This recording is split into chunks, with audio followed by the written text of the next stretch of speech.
The What a Stranger Told Me podcast. Check 1, 2, 1, 2. Stranger things have happened. Microphone. Confidence. Don't talk to strangers. All right, Let's do this. And I host a podcast called What a Stranger Told Me. Okay. And I'm looking for strangers to just have a 10-minute chat with. All right, sure. What's your name? Emma. Emma, lovely to meet you. Lovely to meet you. What brings you here? I am working at my friend Kristen's stall, Cowgirl Surf Club. You're a good friend. I am a good friend. Well, I try to be. Cowgirl Surf Club. Yes, correct. What's that all about?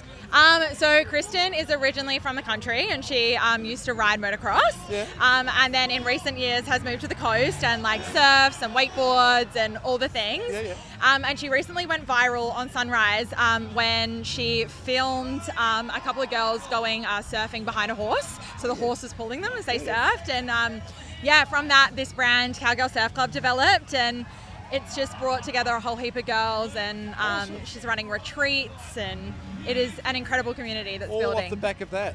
Yeah. So what drew you into it? She's obviously a great friend. Yeah, What she's a great kind friend. of piqued your interest? I'm from the country originally, so a beef cattle farming family, and just love it. And I've kind of missed that element living on the coast for the past 9 years, so it's kind of brought me back closer to that side of my life. Okay. Yeah. So you like a bit of surf and a bit of turf? I can't surf to save myself, but yeah, definitely love the turf. What is your interest outside of helping your friend with this business? I love rodeos. I love farming, fashion.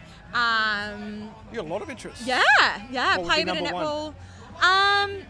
Probably just spending quality time with like my friends and my family. Yeah, that's number one always. Nice. Hence why I'm here. Yeah. Yeah. Family really important to you? Yeah, very important. Always to me. been? Yeah. Always, yeah. Right. In what way? Like an obvious question, but like describe the family vibe.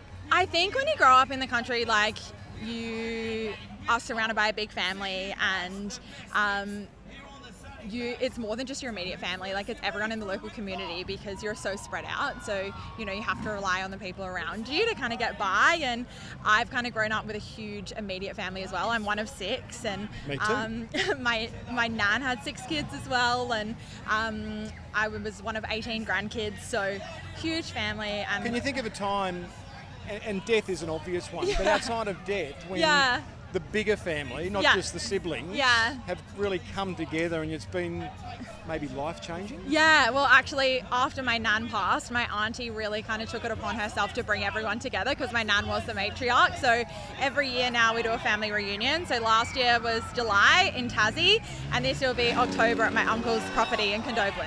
Yeah. How fantastic. Yeah, it's great. Yeah.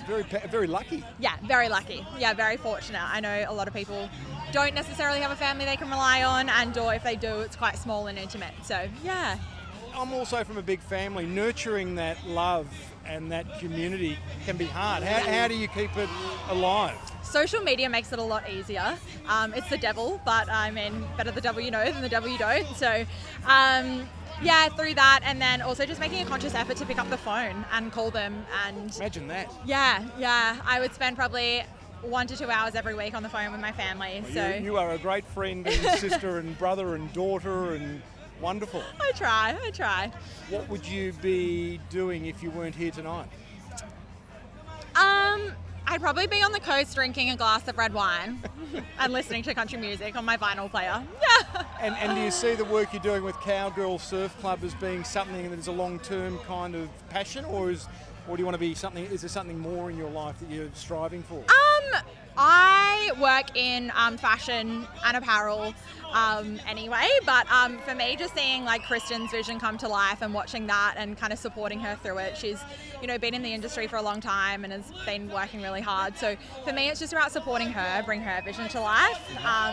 For me personally, I've kind of just got to a point in my career where like I have the opportunity to work in international expansion, and so a lot of travel coming up and a lot of responsibility and opportunity there, so really excited for that.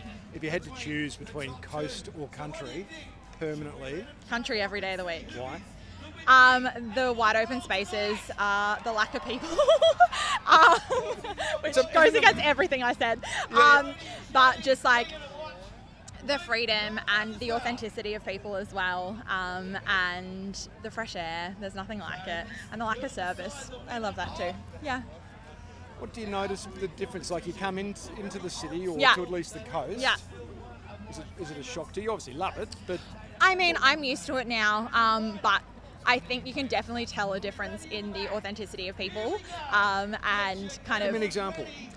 I think just like in the city, we're driven by social media. I mean, I live on the Gold Coast, so it's very influencer heavy centric. And even when I go out, I like to people watch, and a lot of people are spending the time that they are with people on their phones and on Instagram posting the content they just took. Whereas, you know, you get out to the country and it's not a thing. Really? Yeah. Just not there? No.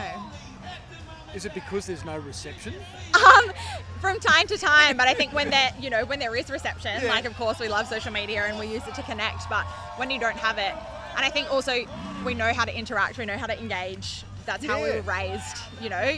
I was taught to be able to have a conversation with anyone. Well, so. you're looking me in the eye. That's a start. It's great. I mean, you've got to be able to. Very uncommon. Yeah. Very uncommon. Yeah. Great. Yeah. Do you try and do you feel a responsibility to pass that on to the younger ones in your broader family? And if so, definitely. How? Just through your actions? Yeah, I think more through actions than anything, and just encouraging them. I have a 14-year-old niece, so she's very in deep with the social media world at the moment, and I'm very lucky that I'm from a generation where I didn't have it and then I had it, so I kind of know a world without it. How do you let her know that it's not a great thing that she's addicted to? I think just by showing her what it's like without it, and that she can have fun without it, and that, you know, comparison really is the thief of joy, and that she needs to find herself and like live her own life. Yeah. Is she listening? No. She'll get there. It comes with age. I agree. Yeah. You got to make your own mistakes. Yeah. No use hearing from Auntie's mistakes. Great. Yeah. Good on you. Well, thank you for sharing your story. No, thank you. Lovely to meet you. Yeah, likewise. And enjoy the rodeo. Thank you. Thanks so much. Oh, enjoy. Thank you.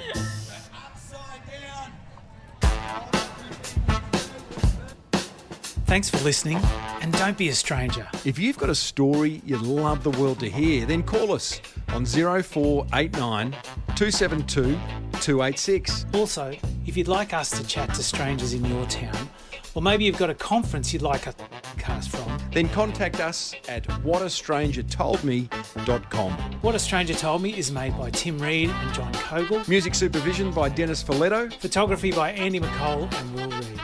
See ya.